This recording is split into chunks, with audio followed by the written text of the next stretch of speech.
અને આ દિવાળી પહેલા એક મોટી ભેટ સોગાત તમારા માટે તૈયાર થઈ રહી છે.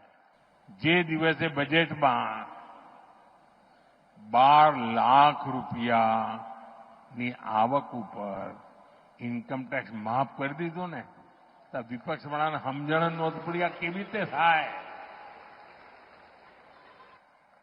અને સાથીઓ, તૈયારી કરો. હવે અમારી સરકાર જીએસટીમાં પણ રિફોર્મ કરી રહી છે અને આ દિવાળી પહેલા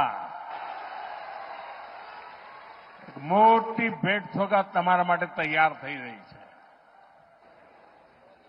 और जीएसटी रिफॉर्म के कारण हमारे लघु उद्यमियों को मदद मिलेगी और बहुत सी चीजों पर टैक्स भी कम हो जाएगा.